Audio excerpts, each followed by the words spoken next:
Muy buenos días a todos.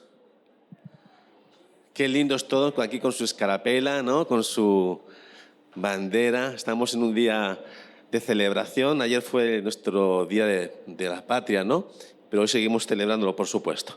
Quiero dar gracias al Señor por la oportunidad que me da de poder compartir la palabra con vosotros en este día. Y para mí realmente es una bendición poder hacerlo.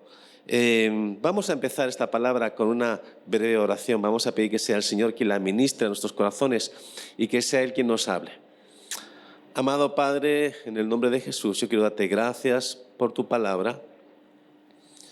Señor, te pedimos que tu Santo Espíritu sea quien la ministre, que tú hables a cada corazón conforme a la necesidad que tenemos, Señor.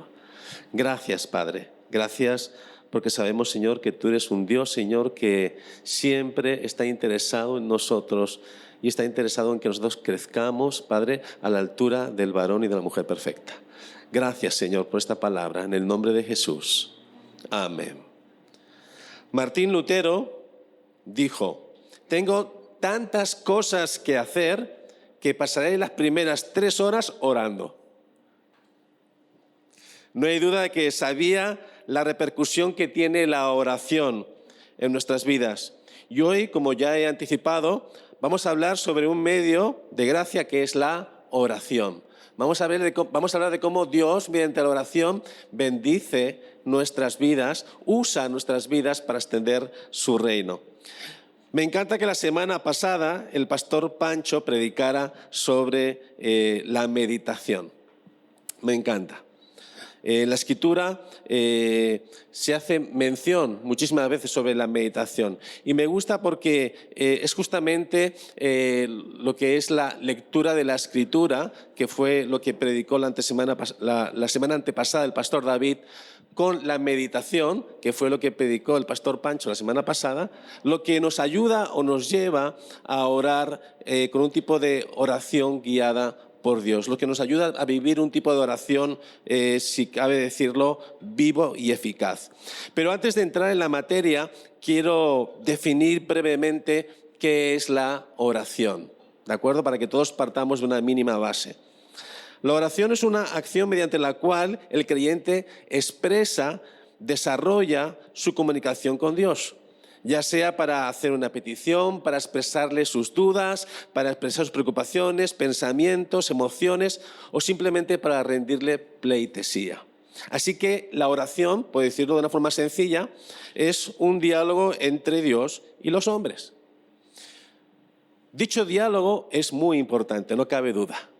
Si yo pudiera escenificar lo importante que es este diálogo con Dios Padre, pondría este ejemplo. Es algo así como lo que es el aire para la vida. Si respiras, estás vivo, pero si no puedes respirar, ¿qué va a pasar? Te vas a morir, ¿cierto? La oración viene a ser como ese aire espiritual que permite que nuestras vidas estén vigentes. Si no oramos, es como si nos faltara el aire y finalmente morimos. De hecho, nadie que esté en su sano juicio cuestionaría que para tener una buena relación, una relación sana y profunda, por ejemplo, con nuestras esposas o esposos, o con nuestros hijos o nuestros amigos, nadie cuestionaría que es importante una comunicación que establezca estas relaciones, ¿verdad? Es precisamente esta comunicación la que nos puede llevar a esa comunión, a esa relación profunda con Dios. Y para mí este es uno de los principales objetivos de la oración. Muchísimas gracias. La oración tiene muchos objetivos, pero uno de ellos, y que yo creo que es fundamental, es que nosotros profundicemos con nuestra relación, en este caso, o nuestra comunión con Dios. Algunos datos curiosos para hablar sobre la oración antes de profundizar en este tema. Les voy a dejar algunas cosas que ahí, indagando en el Evangelio según San Google, descubrí. ¿Ya saben que hay un Evangelio que se llama según San Google? Sí, pues, es apócrifo, pero existe. Dice así: ¿sabe usted que hay 650 oraciones enumeradas en la Biblia? Alguien se tomó la molestia de contarlas. Hay 650 oraciones enumeradas en la Biblia. Pero espérate, lo mejor está por venir. Solo hay 450 respuestas. ¡Wow! Bueno, yo estoy seguro que nuestro pastor David ya hizo las matemáticas, como buen matemático, y ha deducido lo siguiente: Dios siempre escucha, pero no siempre responde. Tenemos 650 oraciones, pero 450 respuestas. Dios prometió escucharnos, pero no siempre vamos a tener una respuesta, o no al menos una respuesta que a veces podamos comprender o oír. La oración mencionada en la Biblia por primera vez está en Génesis capítulo 4, versículo 26, pues si te quieres apuntar, no lo vamos a leer.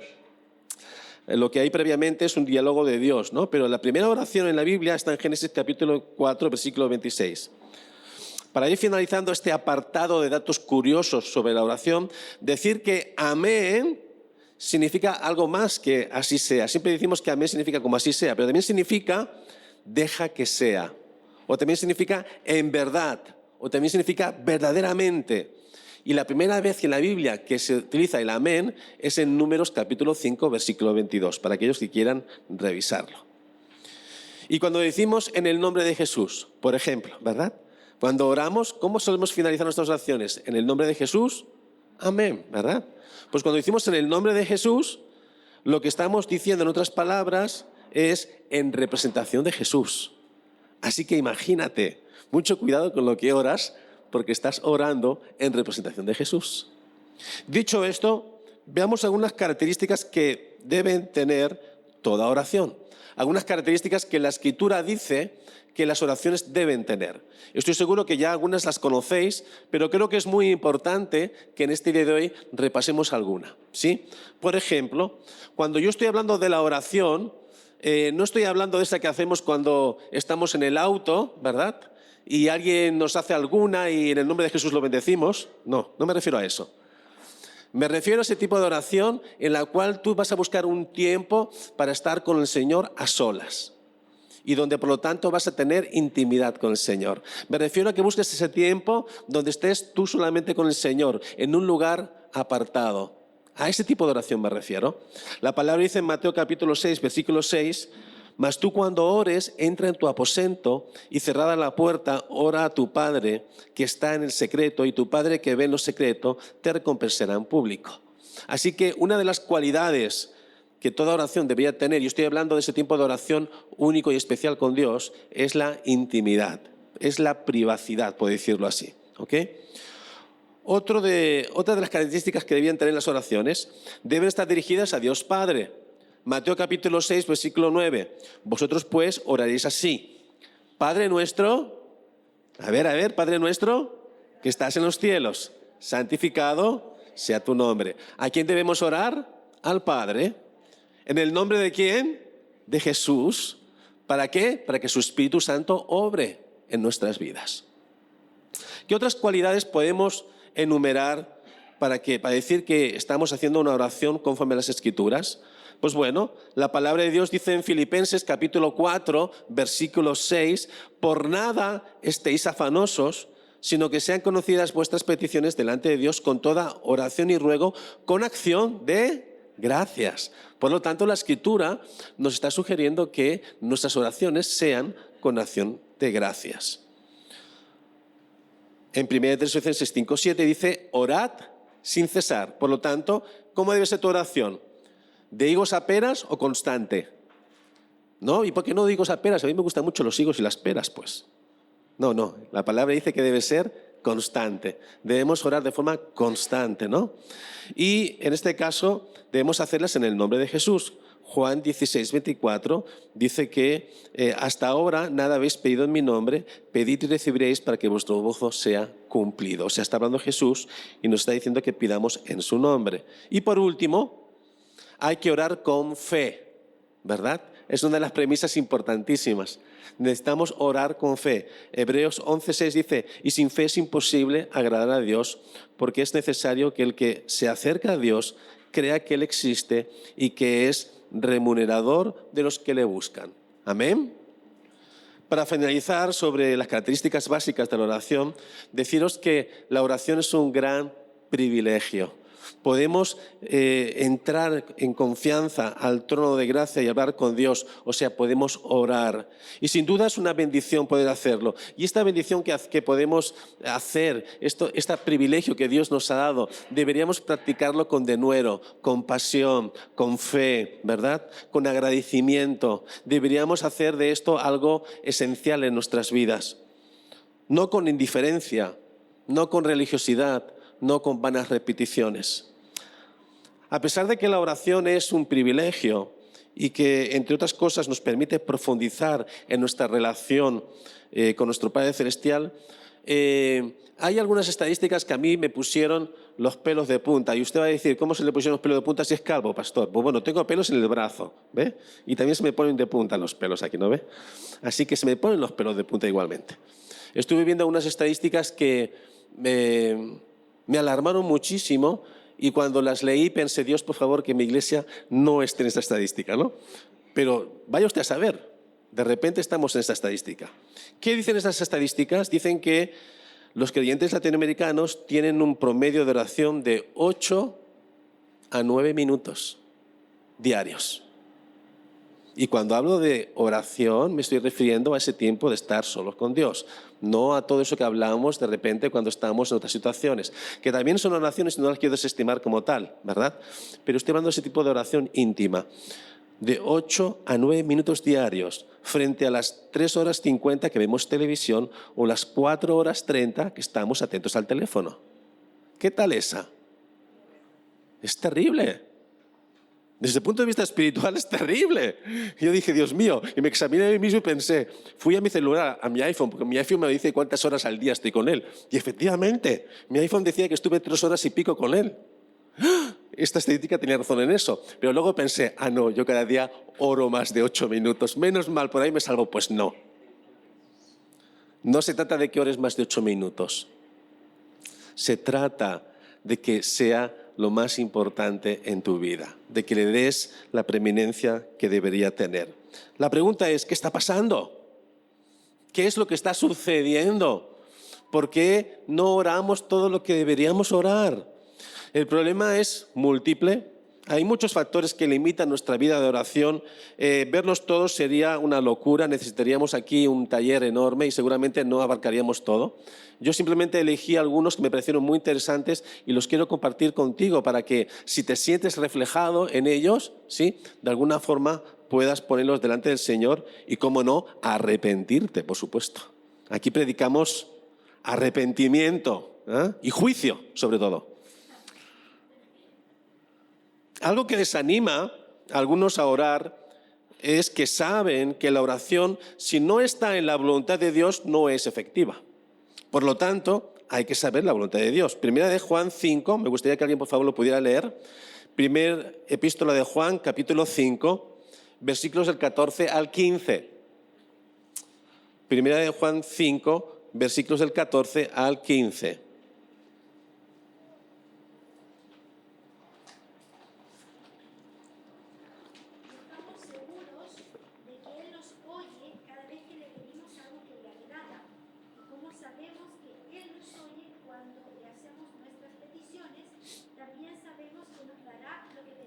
Amén. ¿Está claro o no está claro? Y esta es la confianza que tenemos en Él, que si pedimos alguna cosa conforme a su voluntad, Él nos oye. Y si sabemos que Él nos oye, en cualquier cosa que pidamos, sabemos que tenemos las peticiones que hayamos hecho.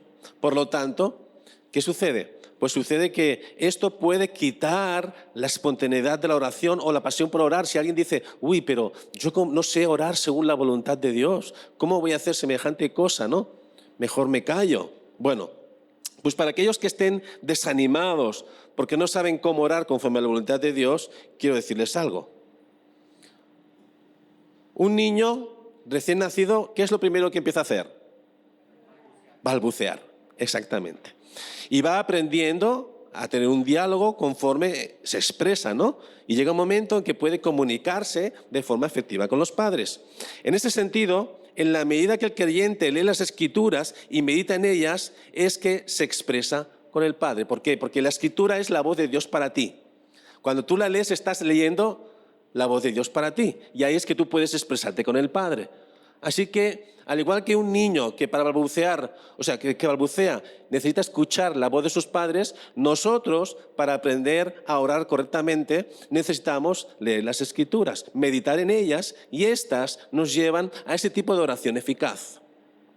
No se preocupe.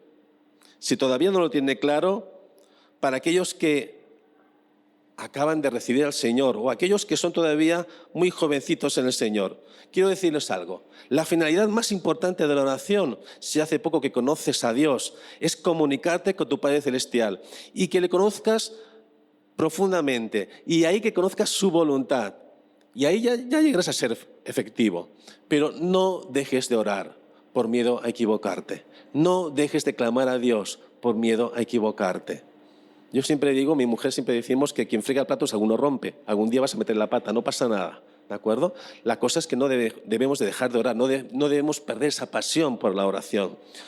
Ahora quiero hablar a aquellos que ya pintan canas en el Señor, o sea, aquellos que ya no son bebés, que comen carne y no beben leche, ¿vale? Si un día estás en una situación compleja y no sabes cómo orar, bueno, yo te puedo decir lo que yo hago conforme a lo que dice la Escritura. La Escritura dice en 1 Corintios 14, versículo del 2 en adelante, dice así: porque el que habla en lenguas no habla a los hombres sino a Dios, pues nadie lo entiende sino que en su espíritu habla misterios. Cuando yo no sé cómo orar en una situación, muchas veces lo que hago es orar en lenguas, ni más ni menos.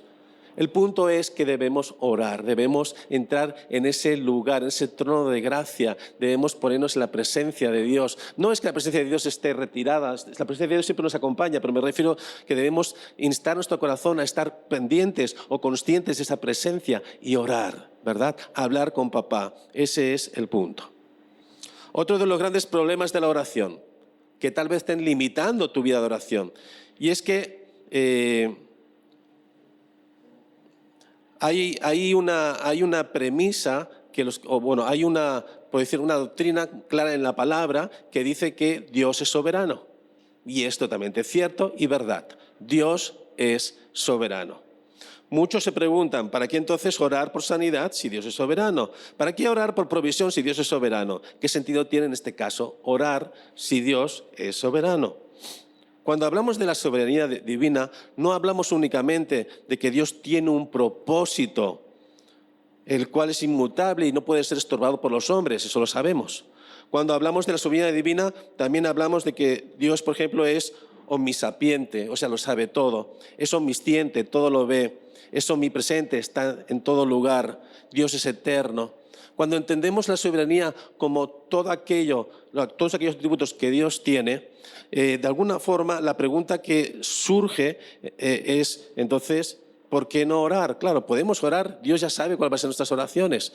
No debería invalidar nuestras oraciones el hecho de que Dios sea soberano o el hecho de que no conozcamos la voluntad de Dios, todo lo contrario. Debemos aventurarnos a la oración, debemos orar con pasión y debemos entender que de alguna forma el Señor sabía lo que ibas a orar, porque eso dicen las Escrituras, que Él antes de que tú pidas algo ya sabe lo que vas a pedir. En este caso, ¿la oración se debe dejar de hacer porque Dios la conoce? Pues no, la respuesta es no, porque la oración no es únicamente una forma de hacer peticiones, y eso lo vamos a ver más adelante. ¿Debe un hijo dejar de hablar con su padre porque ya sabe la respuesta? Pues no, un hijo sensato va a intentar convencer a su padre aunque la voluntad del padre prevalezca, ¿verdad? Pues la verdad, es lo que hacemos los hijos. No para nada somos en nuestros corazones, sí, tenemos esa rebeldía, ¿no es cierto? El hombre siempre quiere de alguna forma hacer su voluntad por encima de la voluntad de Dios. Y eso es algo que hasta Dios Padre de alguna forma ha calculado. Resulta que, quiero poner un ejemplo, ¿no? Resulta que este bebé que balbuceaba, ¿de acuerdo? Y que aprendió poco a poco a comunicarse con los padres, de repente ha crecido. Ya sigue viviendo en la casa de sus padres, saben que ellos los quieren cuidar y que hay cosas que deben hacer y otras que no puede hacer. Aún así, en este niño tendrá su propio criterio y querrá hacer cosas más allá de lo que dicen sus padres. ¿Sí o no? Todos los que somos padres hemos pasado por lo mismo. ¿Ok? Jesús nos dio también un poco ese ejemplo. En la oración de Getsemaní, Lucas capítulo 22, versículos del 42 al 44. Lucas 22, del 42 al 44. Dice así: Padre, si quieres, pasa de mí esta copa, pero no se haga mi voluntad, ojo, sino la tuya. Y se le apareció un ángel del cielo para fortalecerle, y estando en agonía oraba más intensamente, y era su sudor como grandes gotas de sangre que caían hasta la tierra. Jesús sabía que había de morir. Él había anunciado muchísimas veces que tenía que morir en aquella cruz. Sin embargo, Jesús oró: si es posible que pase de mí esta copa. ¿De acuerdo? ¿Vemos una oración honesta o no vemos una oración honesta? ¿Jesús sabía o no sabía que tenía que morir en la cruz? Sin embargo, le dice: si fuera posible que pase de mí esta copa, ¿no? Para mí, sin duda, es un gran acto de honestidad que refleja, en este sentido, la debilidad que por ese momento estaba viviendo Jesús. Por eso es que fue fortalecido. Pero la pregunta sigue vigente. No la hemos contestado todavía. ¿Para qué orar a un Dios que es soberano y obra según su voluntad? Pues hay muchos puntos del por qué orar. Por ejemplo, ya lo hemos dicho, uno de ellos, el más importante, para tener comunión, para tener una relación íntima con Dios, para depender de Él. Usted, si no llega a tener una relación con sus padres, no va a tener un vínculo con sus padres. Por lo tanto, mientras tu relación con tus padres sea más alejada, o mientras que tu relación con tus padres no sea afectiva, tus vínculos no son fuertes. Por lo tanto, nuestra oración, ¿verdad?, con nuestro Padre de los cielos, nos hace depender de Él. Permite que esos vínculos se refuercen. La oración glorifica a Dios. En Juan capítulo 14, versículo 13 dice: y todo lo que pidierais al Padre en mi nombre, lo haré para que el Padre sea glorificado en el Hijo. Vuelvo a decir: y todo lo que pidierais al Padre en mi nombre, lo haré para que el Padre sea glorificado en el Hijo. Aquí vemos que cuando nosotros oramos, lo que estamos haciendo es glorificar a Dios y estamos dando lugar a la gloria de Dios. Qué bonito es cuando hay una necesidad en la iglesia y nos pasamos toda la voz rápidamente, ¿no? Hermano, hay esta necesidad, oremos, vamos a orar por esta persona, porque esta persona está, por ejemplo, en necesidad de sanidad, ¿verdad? Y de repente es sanada, ¿no? Ahí la gloria de Dios y todos los hermanos que estuvieron orando pueden estar viendo esa manifestación de la gloria de Dios. Cuando oramos, estamos también sintonizándonos con la voluntad de nuestro Padre. Por ende, la oración nos posiciona como hijos de Dios obedientes, y esta cambia en primer lugar nuestro corazón. Algo que debemos comprender es que la oración cambia nuestros corazones. Nosotros somos los primeros que cambiamos cuando oramos. Y eso es algo hermoso, es algo lindo.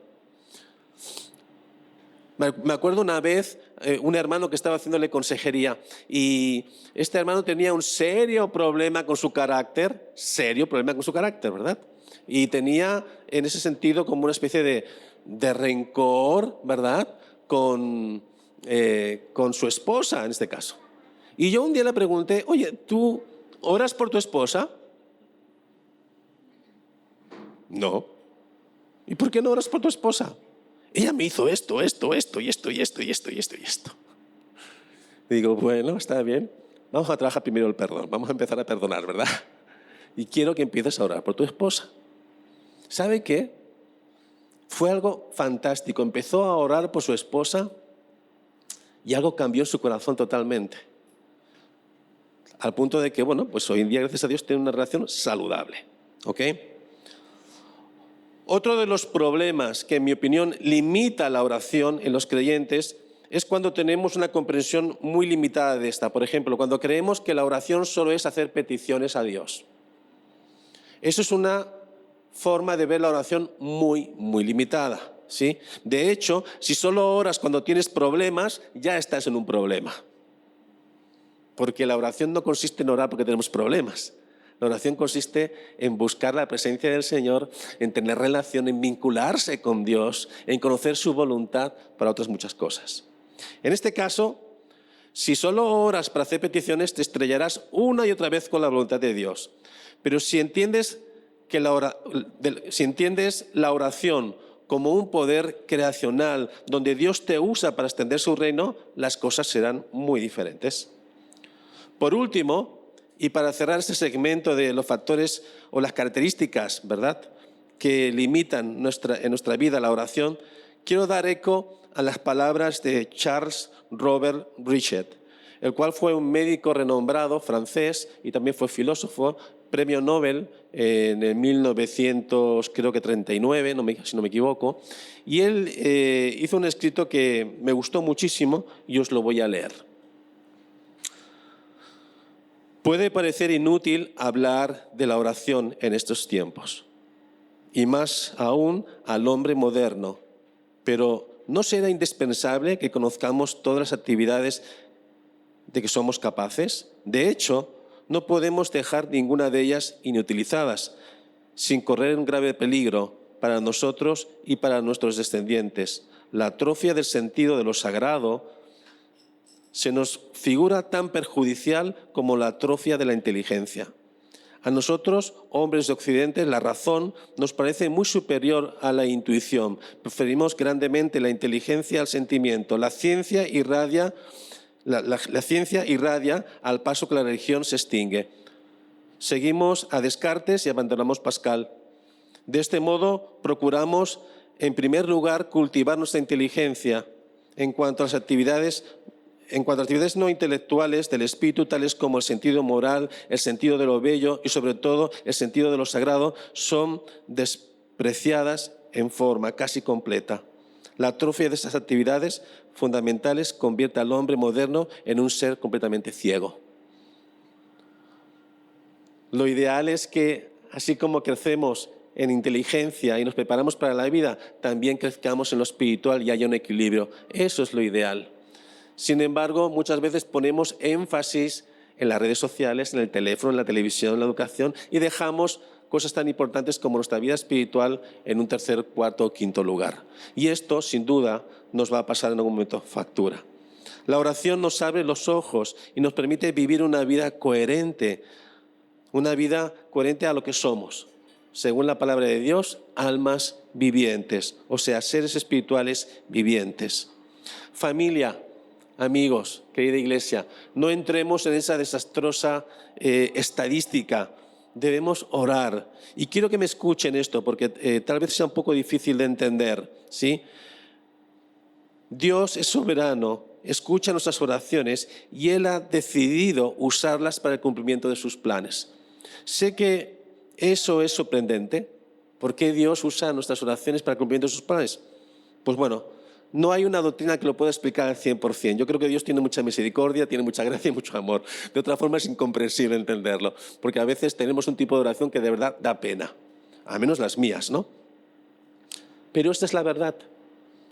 Pero para ello es importante que nosotros entendamos, comprendamos que somos copartícipes en esa extensión del reino de los cielos en la tierra. El Señor ha permitido o ha querido usarnos para ello. Y la oración, sin duda alguna, es uno de los grandes instrumentos. Vamos a hacer un pequeño repaso antes de pasar a la segunda parte. Hemos visto que debemos orar con pasión, ¿verdad? Sin tener miedo de hacerlo mal. Que la oración nos ayuda a nuestra comunión con Dios. También sabemos que la oración no cambia los planes de Dios, pero sí que la usa para hacer su voluntad. Ahora que entendemos que la oración es un poder creacional que está en sintonía con la voluntad de Dios y que cuando oramos lo primero que cambia es nuestro corazón, vamos a dar un segundo paso. Vamos a ver un poquito más, algo más de la oración. Por favor, agárrate de tu silla, que vienen curvas. No, es una broma. La oración no puede estorbar la voluntad de Dios. ¿Cuántos dicen aquí amén? Amén, es cierto. Pero mueve el corazón de Dios, es decir, no cambia su plan. Las Escrituras claramente enseñan que la perfecta voluntad de Dios es siempre la misma, pero esto no significa que su relación y disposición hacia su siempre cambiante creación, o sea, nosotros, no puede variar. No hay que confundir soberanía con inmovilidad. Si hay algo que hemos aprendido en las Escrituras es que un cambio de conducta en el hombre, según la palabra, provoca un cambio en el juicio de Dios. vemos algunos ejemplos, ¿no? Esto no significa que el hombre sea capaz de arrepentirse por sí mismo, no significa para nada que el hombre tenga, por decirlo así, el poder de arrepentirse y de hacer obras para ser bueno delante de Dios. No estoy diciendo eso. Lo que estoy diciendo es que pequeños cambios que hacemos, sí, de alguna forma también propicia cambios en el juicio de Dios hacia nosotros. Dice la palabra de Dios en Jeremías 26:3. ¿Lo podemos abrir, por favor? Jeremías capítulo 26, versículo 3.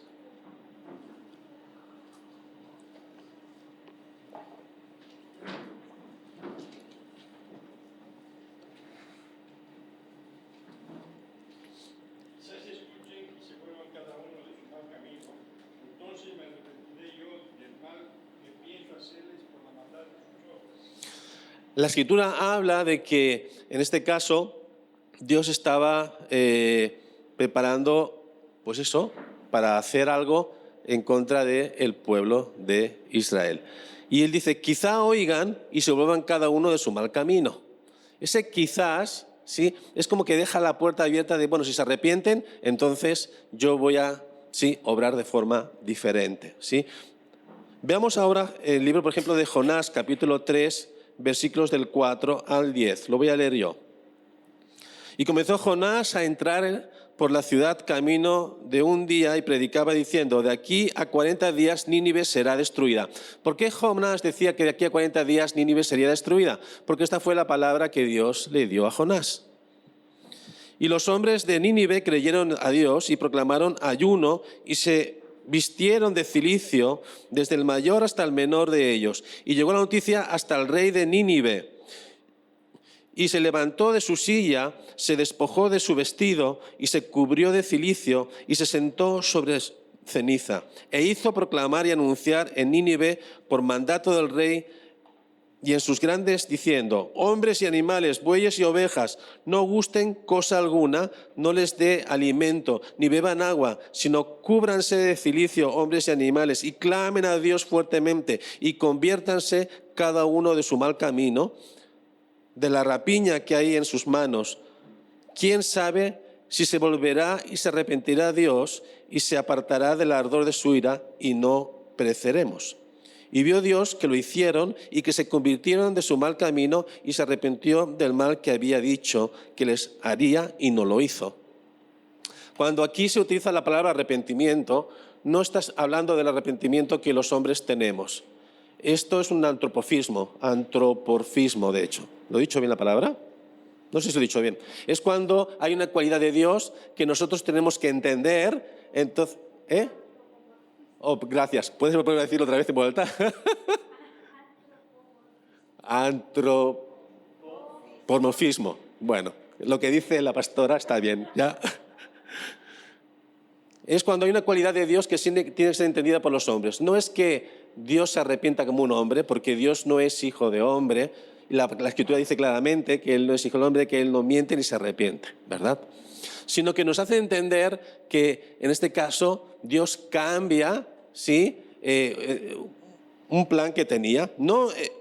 Y cuando entendemos que este plan cambia, no es que Dios deja de ser soberano y no es que Dios deja de ser inmutable, sino que Dios es dinámico. Él vio que todos los caminos llevan a Roma. O sea, Él sabe que para llegar a su meta, de alguna forma, hay diferentes caminos. Y yo creo que Dios en su omnipresencia tiene eso en cuenta. Dios dijo, destruirá Nínive en 40 días. Estaba hablando condicionalmente, teniendo en cuenta la respuesta de los asirios. Sabemos esto porque los asirios se arrepintieron y Dios, de hecho, no emitió el juicio. Estos pasajes son recordatorios para nosotros de la inmutabilidad de Dios. No significa inmovilidad. ¿Qué trato de explicar? Las Escrituras dicen, Él no cambia, pero Él no es estático, no es apático o indiferente a su creación. Es dinámico e interactúa con su creación. Para entender esta aparente contradicción debemos pensar en dos perspectivas, ¿de acuerdo? Veamos la perspectiva del hombre. ¿Cuál es la perspectiva del hombre? ¡Wow! He orado y el Señor me ha contestado y el Señor ha hecho algo La perspectiva del hombre es, bueno, la oración produce un cambio en algo, ¿verdad? Esa es la perspectiva del hombre. Sea errada o no sea errada, esa es la perspectiva del hombre. Por supuesto, no es objetiva, es subjetiva, totalmente, ¿verdad? ¿Cuál es la perspectiva divina? Que vemos mediante las Escrituras. Él no cambia, puesto que todo lo vio y lo anticipó. A Dios no le agarras por sorpresa. Si entendemos, oramos conforme a lo que de alguna forma Dios había anticipado. Él es siempre el mismo, pero su relación y trato con los hombres, cuya naturaleza es mutable, cambiará de acuerdo a la respuesta de ellos frente a Él, sin que implique una contradicción de su inmutabilidad, sino una prueba de la misma, puesto que Él siempre responderá a las acciones de los hombres en una manera consistente con sus atributos que no cambian y sus propósitos. Por ejemplo, encontramos versículos que dicen, pidan y se les dará, busquen y encontrarán, llamen y se les abrirá. Y no está diciendo este versículo, pide esto que Dios está diciendo que pidas, no, que te dice que pidas, ¿verdad? También dice la Escritura que Dios pone en tu corazón, ¿qué pone en tu corazón? El querer como el hacer. Por lo tanto, desde la perspectiva divina no hay ningún problema con su soberanía e inmutabilidad. Desde nuestra perspectiva como hombres, cuando oramos, algo pasa. Y si vemos ambas perspectivas, nos ayuda un poco más a conciliar, aunque el propósito de esta predicación no es que concilies, sino sobre todo de que no dejes de orar. Que no tengas miedo a orar y hacerlo mal. Que no dejes de orar porque, es que no sé cuál es la voluntad de Dios. Oye, ¿sabes qué? Igualmente ora. Porque a través de la oración hay otras cosas que suceden. Hay esa comunión que tenemos con el Padre, hay ese vínculo que se forma. El reino de Dios se extiende. Hay muchas más cosas. En Mateo 21, 22 dice la palabra, y todo lo que pidáis en oración, creyendo, lo recibiréis. Claro, algunos aquí dicen, todo, ¿verdad? Habría que matizar. Todo lo que Dios ya de alguna forma, ¿sí? Pues preparó para nosotros. Eso sería el matiz en este caso. Resumiendo, porque lo que Dios preparó para nosotros, te quiero decir que es mucho mejor que lo que tú piensas. Ojo. ¿Cambia la oración las cosas? Sí. La oración cambia las cosas. ¿Usa Dios las oraciones como medios secundarios para hacer que ocurra su obra? Sí. No solo nos invita a orar, de hecho, Él ordena, la oración es un mandato. ¿La oración del justo puede mucho? Sí. ¿Pero cambian estas cosas el propósito fundamental de Dios? No. No. Dios tiene un propósito sublime contigo y puede ser que te estés dando contra una pared una y otra vez y no lo veas, pero algún día lo verás. Y ese día dirás, ay de mí, qué terco que fui. Sé que os dejo con mucho que pensar y que seguramente han surgido nuevas dudas. Os aseguro que no hay mejor manera de encontrar respuesta que leyendo las Escrituras y meditando en ellas. Esto os ayudará sin duda alguna. Quiero finalizando esta palabra, no solo leyendo un versículo, que para mí es un versículo que está muy cerca de mi corazón, lo he leído muchísimas veces y es un versículo muy entrañable, que está en el Salmo 66:20 y dice, bendito sea Dios, que no ha desechado mi oración, ni apartado de mí su misericordia.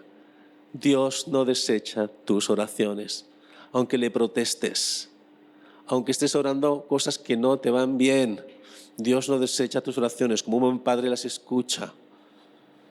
E inclusive yo puedo decirte, yo creo que una vez Dios me dio algo que no debía haberme dado, solo para que me diera de bruces contra la pared y aprendiera la lección. Al fin y al cabo es un padre.